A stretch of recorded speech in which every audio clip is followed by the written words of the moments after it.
கர்த்தராகிய இயேசு கிறிஸ்துவின் வல்லமுள்ள நாமத்தினாலே உங்களுக்கு நான் அன்பை தெரிவித்துக் கொள்கிறேன். தேவன் கொடுக்கிற இந்த வசனத்துக்காக நாம் கண்களை மூடி ஜெபிப்போம்.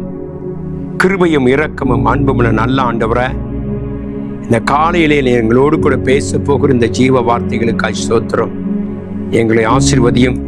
இதன் மூலமாக கர்த்தாவை சோர்ந்திருக்கிற எங்களுக்கு, பலவீனப்பட்டிருக்கிற எங்களுக்கு நீர் கிருபையை தரும்படி ஜெபிக்கிறேன். ஆசீர்வதியும். எங்களை சத்துருக்களுக்கு முன்பாக எங்களுக்கு ஒரு பந்தி ஆயத்தப்படுத்துகிறதுக்காக உமக்கு நன்றி. கனப்படுத்தி ஆசீர்வதிக்கும்படியாய் இயேசுவின் நாமத்தில் ஜெபிக்கிறேன் அன்பின் நல்ல தகப்பனே, ஆமென். எனக்கு அன்பான தேவ ஜனமே, இந்த அதிகால வேளையிலே தேவனுடைய வார்த்தை உனக்கு நேராக வருவதை குறித்து சிந்தித்து பார். சங்கீதம் 124 சங்கீதம். தாவீது இப்படி அழகாய் எழுதுகிறார், கர்த்தர் நம்மோடு கூட இல்லாவிட்டால் இந்த உலகத்திலே நீ நான் வாழ்வது மிக கடினம். நம்மோடு கூட கர்த்தர் இல்லை என்றால் நம்முடைய வீழ்ச்சிகள், அது மாத்திரமல்ல எதிராளியின் போராட்டங்கள், நம்முடைய ஆவிக்குரிய சத்துருக்களை நாம் சந்திப்பதற்கும் நம்முடைய சுயபலன் பத்தாது. நமக்கு தேவை கர்த்தருடைய பலன். ஆகவேதான் சங்கீதக்காரன் சொல்லுகிறான், கர்த்தாவே மனுஷர் எனக்கு விரோதமாய் எழும்பும் பொழுது, அந்தகார வல்லமைகள் மனுஷர் மூலமாய் கிரியை செய்யும் பொழுது, அந்தகார போராட்டங்கள் வரும் பொழுது நீர் மாத்திரம் என் பக்கத்தில் இராவிட்டால் நான் இந்த உலகத்தில் ஜீவித்திருக்க முடியாது. ஆபத்துகளும் கஷ்டங்களும் போராட்டங்களும் நமக்கு எதிராய் அடுத்தடுத்து வரும் பொழுது நம்முடைய சோர்வின் ஆவிகளும் பலவீனத்தின் ஆவிகளும் நம்மை சூழ்ந்திருக்கும் நாட்களிலே நாம் தேவனிடத்திலே சொல்லுவோம், கர்த்தாவே நீர் மாத்திரம் எங்களோடு கூட இராவிட்டால் இந்த உலகத்தை வாழ்ந்திருக்க முடியாது. எனக்கு அன்பான தேவ ஜனமே, இன்றைக்கு கர்த்தனோடு கூட இருக்கிறாரா என்பதை புரிந்து கொள். உன் வாழ்க்கையில் துக்கங்களும் போராட்டங்களும் வந்தாலும் நீ கலங்காதே. உனக்கென்று கர்த்தர் வைத்திருக்கிற மாபெரும் கிருபை பெரிது. சிந்தித்து பாருங்கள். சத்துருக்கள் நமக்கு எதிராக எத்தனை முறையே வந்தான். உன்னை அழிக்கும்படியாய், உன் குடும்பத்தை தாக்கும்படியாய், உன் சபை அழித்து விடும்படியாய் சாத்தான் எளிமை வந்த பொழுது இந்த மாபெரும் தேவன் உனக்கு பாதுகாப்பாக இருந்தார். கர்த்தர் என்ன அடைக்கலமும் என் கோட்டையும் நான் நம்பி இருக்கிற துருகமாக இருக்கிறவர். இந்த காலையிலே தேவனுடைய பிள்ளை தைரியப்படு, கர்த்தரின் பட்சத்தில் இருக்கிறார். ரோமர் 8:31 நாம் தியானித்தோமானா வேதம் சொல்லுகிறது, இவைகளை குறித்து நாம் என்ன சொல்லுவோம்? தேவன் நம் பட்சத்தில் இருந்தால் நமக்கு விரோதமாய் இருப்பவன் யார்? என கண்பான தேவ பிள்ளைகளே, சகோதரனே சகோதரியே, இந்த காலைவெளியிலே கர்த்தரின் பட்சத்தில் இருக்கிறார் என்பதை மறந்து விடாதே.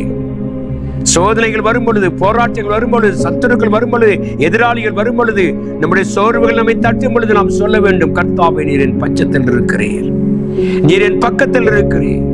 உன் பக்கத்தில் 1000 பேரும் வலதுபுறத்தில் 10,000 பேரும் விழுந்தாலும் அது உன்னை அணுகாது என்று சொன்ன வார்த்தையின் பிரகாரமாக நீர் மாத்திரம் எங்களோடு கூட இல்லாவிட்டால் கர்த்தாவே இந்த நாட்களில் நாங்கள் சத்துருவை சந்திப்பதும் எதிராளிகளை சந்திப்பதும் மிக கடினமாக இருக்கும் ஆண்டவரே. ஆனால் நீரோ எங்களோடு கூட இருக்கிறபடினாலே நாங்கள் கர்த்தாவை சொல்லுகிறோம், ஆண்டவரே எங்களுக்கு முன்பாக ஒரு பந்தியை ஆயத்தப்படுத்தி வைத்திருக்கிறேன். வேதம் சொல்லுகிறது, உன் சத்துருக்களுக்கு முன்பாக நான் உனக்கு ஒரு பந்தி ஆயத்தப்படுத்தி உன் தலையெண்ணையால் அபிஷேகம் பண்ணுவேன். அபிஷேகப்பட்ட தேவ பிள்ளையே, தேவட வார்த்தையை கேட்டுக்கொண்டிருக்கிற என கருமையான சகோதரனை சகோதரி, இந்த கடைசி நாட்களிலே நம் பட்சத்தில் உலகம் இல்லை, ஆனால் உன்னோடு கர்த்தர் இருக்கிறார். உன்னதம் உனக்காக காத்திருக்கிறார். கர்த்தர் மாத்திரம் நம் பட்சத்தில் இல்லாவிட்டால் என்றைக்கும் நாம் அழிந்திருப்போம். ஆனால் கர்த்தருக்கு நன்றி செலுத்துவோம். இந்த காலைவினை ஆராய்ந்து பார். கர்த்தாவே நீர் என்னோடு கூட இருக்கிறதுக்காக உமக்கு நன்றி. நீர் என்னோடு கூட இருக்கிறீர் ஆண்டவரே, என்னை கைவிட மாட்டீரப்பா. உமது கிருபை என்னோடு கூட உண்டு. எனக்கு அன்பான தெய்வ பிள்ளைகளே, இந்த காலவெளியிலே கர்த்தர் உன்னோடு கூட பேசிக் கொண்டிருக்கிற மகிமையான சத்தியம்தான், உன்னோடு கர்த்தர் இருக்கிறார். கர்த்தரின் பட்சத்தில் இருக்கிறார், என் பேச்சில் இருக்கிறார், என் செய்கையிலே இருக்கிறார்.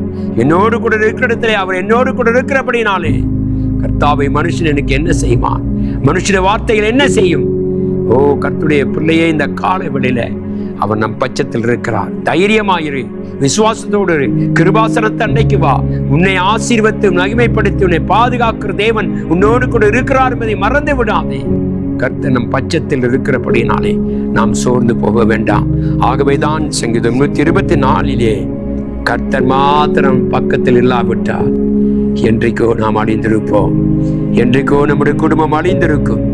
கொந்தளிக்கும் ஜனங்கள், போராட்டங்கள், பிரச்சனைகள் வரும் பொழுது, இந்த காரியங்கள் நம்முடைய ஆத்மாவில் புரண்டு வரும் பொழுது கர்த்தரை பார்த்து நான் பக்கத்தில் இருக்கிறேன், நீ ஏன் கலங்குகிறாய்? எதற்காக கலங்குகிறாய்? துக்கங்கள் உன்னை சூழ்ந்திருக்கும் பொழுது, போராட்டம் உன்னை சூழ்ந்திருக்கும் பொழுது நீ பயப்பட வேண்டாம். கர்த்தர் நம் பட்சத்தில் இருக்கிறார். உன் பட்சத்தில் கர்த்தர் இருக்கிறார். உன்னை அழைத்தவர் உண்மையுள்ளவர், உன்னை கைவிட மாட்டார். நித்தமும் நடத்தி வறட்சியான காலங்களிலே உன்னை போஷிக்கிற தேவன் நம்மோடு கூட உண்டு என்பதை நம்பி விசுவாசத்தோடு நாம் தேவனுக்கு நன்றி செலுத்துவோம். கண்களை மூடி ஜெபிப்போம். கிருபையும் இரக்கமும் அன்பும் நல்ல ஆண்டவரே, நீர் மாத்திரம் எங்கள் பக்கத்தில் இராவிட்டால் நாங்கள் என்றைக்கோ அழிந்திருப்போம் ஐயா. ஆனால் உம்முடைய மாறாத கிருபை, உம்முடைய மாறாத அன்பு கர்த்தாவே எங்கள் மேல் வைத்ததுக்காய் ஸ்தோத்திரம். கர்த்தாவே, வேதம் சொல்லுது, நாங்கள் பாவிகளாய் இருக்கும் பொழுதே நீர் எங்களுக்காக மரித்தீர் ஐயா. அந்த மரணத்தின் மூலமாக, அந்த உயிர்த்தெழுதின் மூலமாக, உடைய கிருபையின் மூலமாக எங்களை நடத்தி வருகிறதுக்காக உமக்கு நன்றி. ஆசீர்வதியும் மகிமைப்படுத்தும் பாதுகாத்தலும் தேவனுடைய வல்லமை எங்களோடு இருக்கும்படியாய் இயேசுவின் நாமத்தில் ஜெபிக்கிறேன் அன்பின் நல்ல தகப்பனே. ஆமென்.